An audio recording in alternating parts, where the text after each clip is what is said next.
Hello, welcome to On Wildlife. I'm your host, Alex Ray. On this podcast, we bring the wild to you. We take you on a journey into the life of a different animal every week. And I guarantee you're going to come out of here knowing more about your favorite animal than you did before. We've got another really awesome guest this week, and I can't wait for you guys to hear our conversation.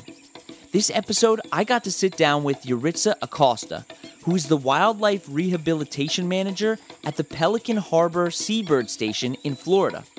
She's been rehabilitating all kinds of wildlife for around 12 years, and she has a lot of cool information about the animal that we're talking about today. So I hope you're not afraid of heights, because this week we're reaching some high altitudes to talk about pelicans.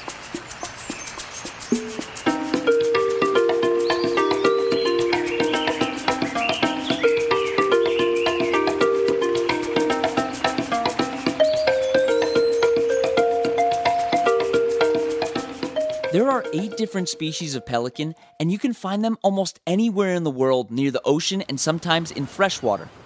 And their most famous feature is the pouch underneath their beak. But what's it used for? Well, you'll have to find out in my interview with Yaritza. Another important feature that they have is their webbed feet, which can be seen in a lot of different water birds. And these webbed feet help them swim better while they're floating on the water. Some people would call these birds living dinosaurs. And they do look kind of prehistoric. But what's really cool is that pelicans have been around for more than 30 million years. And they're also pretty big for a bird. The Dalmatian pelican is the largest pelican species, and it's also one of the largest birds that can fly in general. Their wingspan can get to be over 11 feet long. This means that their wingspan would be around the same length as 2 full-sized refrigerators stacked on top of each other. Not only that, but they can also fly as high as 10,000 feet in the air. Speaking of flying, pelicans are birds that participate in something called thermal soaring. Thermal soaring means that they use heat pockets called thermals in order to help them glide through the air, which allows them to flap their wings a lot less, and this helps them preserve a lot of their energy. If you ever noticed a bird like a pelican or a vulture circling around in the air, you're probably watching them trying to catch a thermal. When they catch a thermal, they keep circling until they get to the height that they want to be at. But why do they need to conserve so much energy? Well, during the winter, a lot of pelican populations migrate south for warmer weather. Some of them can travel extremely far distances, so they stock up on food and try not to waste their energy. And in the spring, mating season occurs. And some pelicans are seasonally monogamous, meaning that they stick with one mate for that season, and then they may find a new mate next year. Their mating rituals are different depending on their species, but some of their behaviors include head bobbing and flying in a certain pattern. But by far the strangest mating behavior comes from the American white pelican. Males grow a horn on their beak during the mating season. The horn seems to be a way for the pelicans to express that they're ready to mate. And some biologists have noticed that they use the horn in their mating rituals. After the female lays her eggs, the horn falls off and grows back next year. Okay, now you see how cool pelicans are, and there's still so much more to talk about.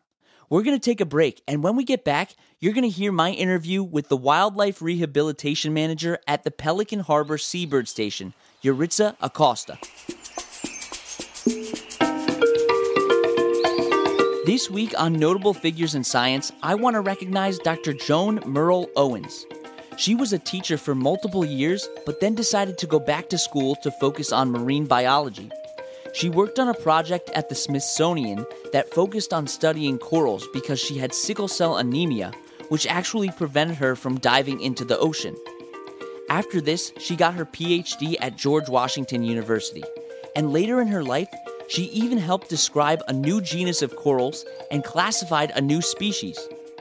She made some large contributions to the field of marine biology, and specifically to the world of corals. If you want to learn more about Dr. Owens or this series, check out onwildlife.org. Okay, we're back. Enjoy my interview with Yaritza. Hi, Yaritza. How are you? Hello, I'm good. How are you? I'm good. Thank you so much for coming on to the podcast. I really can't wait to hear about pelicans. Yeah, thanks for having me. I'm excited. Awesome. So first, can you just tell us a little bit about yourself and how you became interested in pelicans? Yeah. So I got a bachelor's in biology, graduated in 2012, and where I went to college in North Carolina, there was a wildlife rehab center up there. And when I started, I had no idea what that was. I didn't know that was a thing. And I immediately fell in love with it. It was actually a class that I had to take for my pre-vet major. And so when I graduated, I actually graduated with a minor in wildlife rehabilitation. And I loved it so much. I stayed there as a volunteer, an intern, and whatever I could do. And then after graduation, I moved down to Florida to work and try to get into vet school and started working at Pelican Harbor Seabird Station. And I had no experience with seabirds. And the first time I saw a pelican, I was just like, that's a dinosaur. This is crazy. It was really cool. And because Pelican Harbor Seabird Station is known for treating pelicans, that was one of the first kind of seabird that I really learned to treat down here. And so quickly fell in love with them. And pelicans have become one of my favorite birds still now. That's so cool. And you are the wildlife rehabilitation manager at Pelican Harbor Seabird Station. So can you tell me about like what their mission is and what you do there specifically? Yeah, so we are dedicated to the rescue, rehabilitation, and release of sick, injured, or orphaned brown pelicans, seabirds, and native wildlife. And we also will educate the community about conservation efforts, what we do, and about how they can also help protect these animals. So we've been around for actually about 40 years. Wow. We were started, back in 1980 by a couple who lived in the marina where we're at, and they found an injured pelican.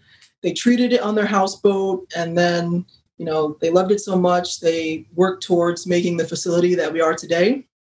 And we're constantly growing and taking in more and more animals. And so, back then it was just pelicans, and now we take in a variety of species of animals.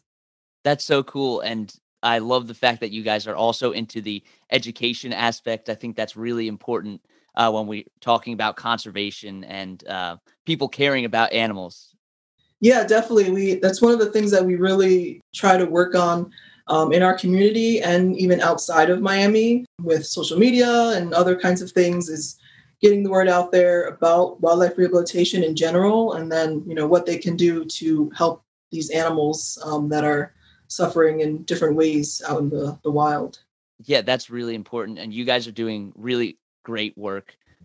You probably work with a lot of pelicans on a daily basis. So what do you feed them, and what do they usually eat in the wild? And is it different? Yeah, so pelicans are predominantly fish eaters. So they eat different small schools of fish out in the wild. We feed two kinds in particular, thread herring and capelin, to our pelicans in rehab here.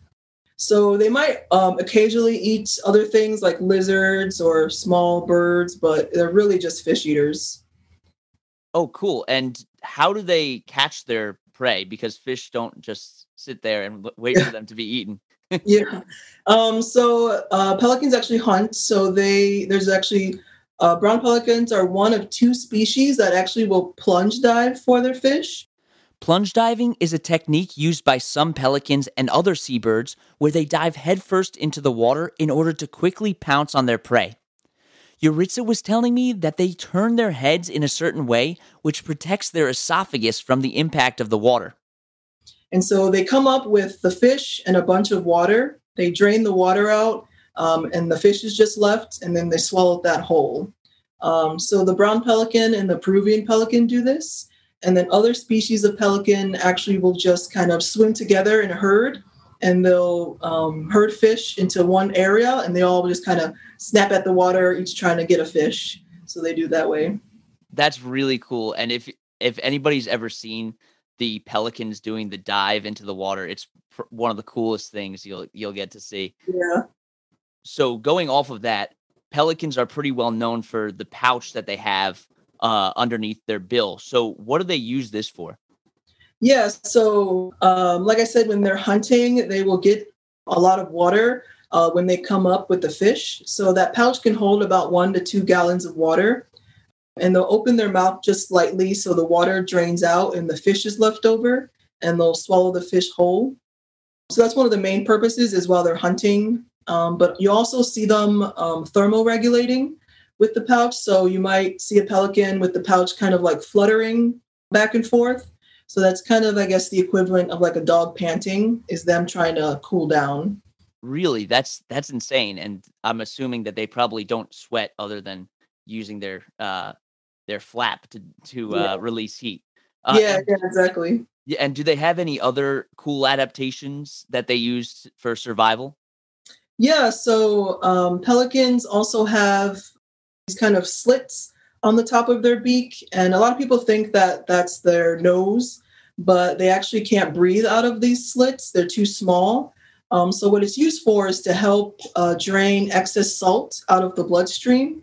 So, they're in the water, they're in the ocean, they're taking in water, they're swimming in it. So, any salt in their system that they don't need will go through this process, and you'll kind of see it drain out of these little nostrils there. But other than that, they don't breathe through it. So pelicans are mouth breathers. So they need their bill, cracked open when you're holding them so they can breathe.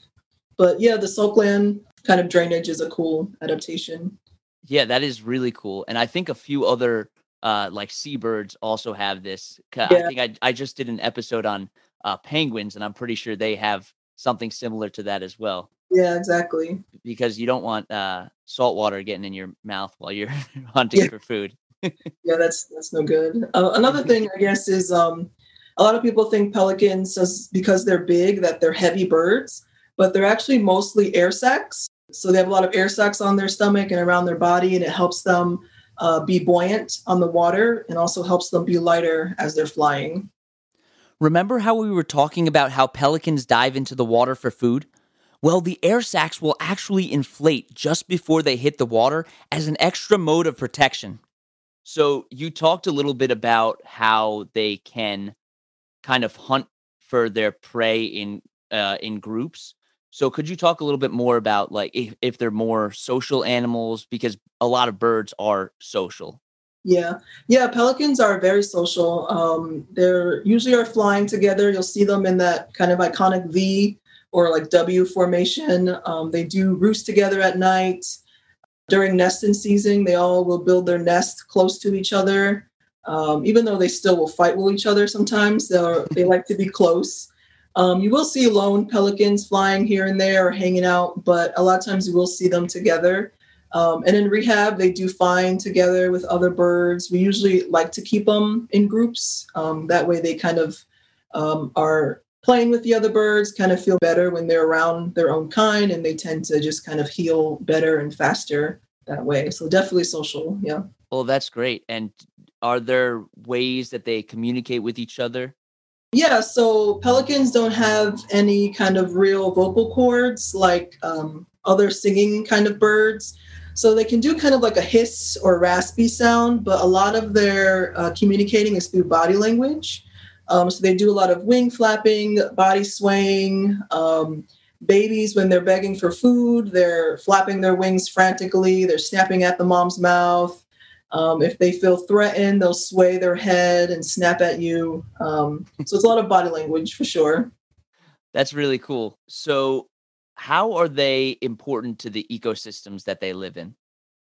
So pelicans are considered like an indicator species. Indicator species are species that can tell scientists if they're looking at a healthy ecosystem. If an indicator species is doing well in an ecosystem, that usually means that that ecosystem is doing well too. If they're dying out, then you know you've got a problem. Because they feed predominantly on fish, if there were something to go wrong in the fish population where they're living, they would definitely feel the impacts of them. And you might find them starving or dying, their population's decreasing. So that's a good indicator that something's going wrong in the waters where they're at, in the ecosystem. And so a lot of times you might want to look into that and see, why are there no fish? Why are pelicans dying? So they're good at looking at ecosystems that way to kind of see how healthy the area is.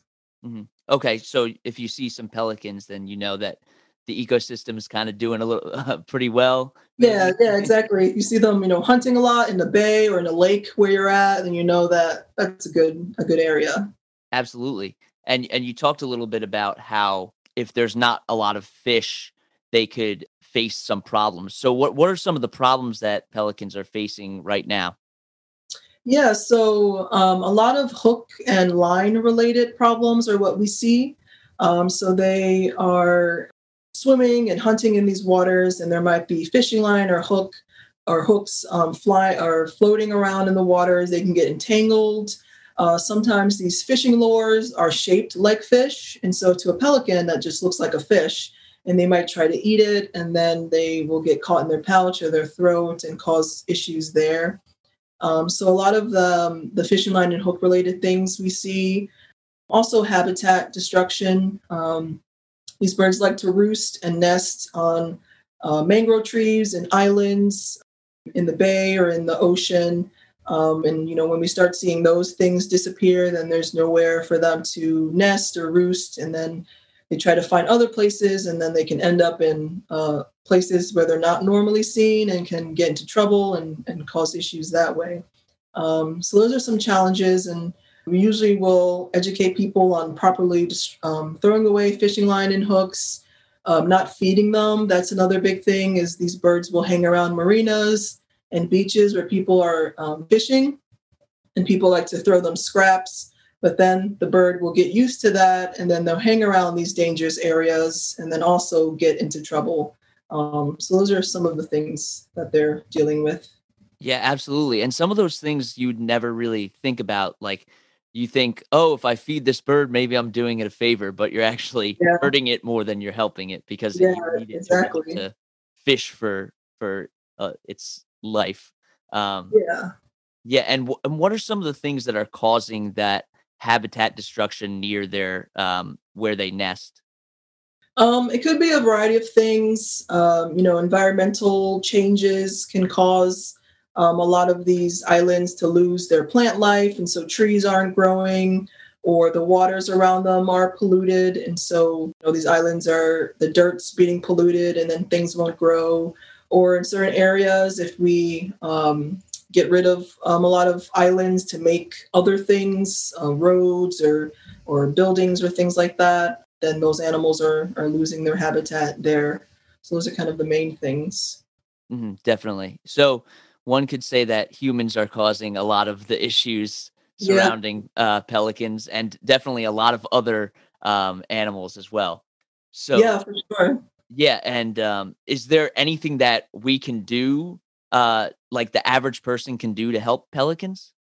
Yeah, definitely. Just definitely be mindful of if you're out fishing to properly dispose of old fishing line and fishing hooks and not leave them lying around so they end up in the water.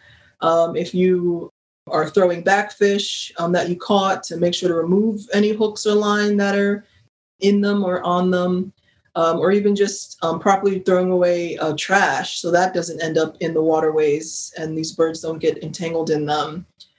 And also, if you find injured animals, definitely to call your local wildlife rehabilitator or your Fish and Wildlife Service, because they usually have a list of wildlife facilities in each state. And then you can, communicate with them, and maybe you might have to try to catch the animal. Sometimes they can come out.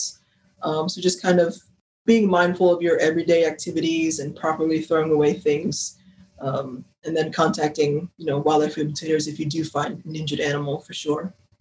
Yeah, that's great, and it's so easy to do these things, and you might not even know that you're making a difference, but if you're properly disposing of these things, you are, and you're helping wildlife without even knowing it, which is great. So before you go, where can we find information about the Pelican Harbor Seabird Station? Yeah, so you can definitely visit our website. It's pelicanharbor.org, or follow us on social media. It's at Seabird Station. So we're on Instagram, Twitter, Facebook, and we do post on YouTube also. So you can follow us there. We usually are posting education materials or upcoming online events or special release videos or things like that. You can follow us in those areas.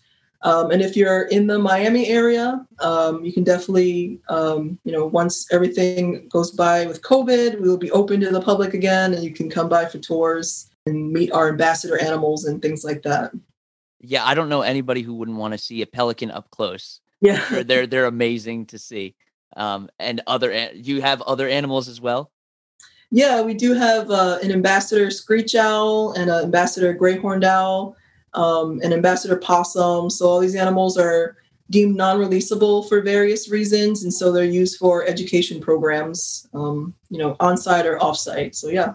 That's so awesome. Well, Yaritza, thank you so much for coming on. Everybody should absolutely go check out the Pelican Harbor Seabird Station. And thanks again. Thank you. Thank you so much for having me. Wow, I'm so glad I got to talk with Yaritza. Pelicans are so cool and so important to the ecosystems that they live in. They definitely have some challenges, which is why it's vital to support organizations like the Pelican Harbor Seabird Station. Other organizations that you can support that are doing great work to help pelicans are the International Bird Rescue and the National Audubon Society. Thank you so much for coming on this adventure with me as we explored the world of pelicans. You can find the sources that we used for this podcast and links to organizations that we reference at onwildlife.org. You can also email us with any questions at onwildlife.podcast@gmail.com. Don't forget to tune in next Wednesday for another awesome episode. And that's On Wildlife.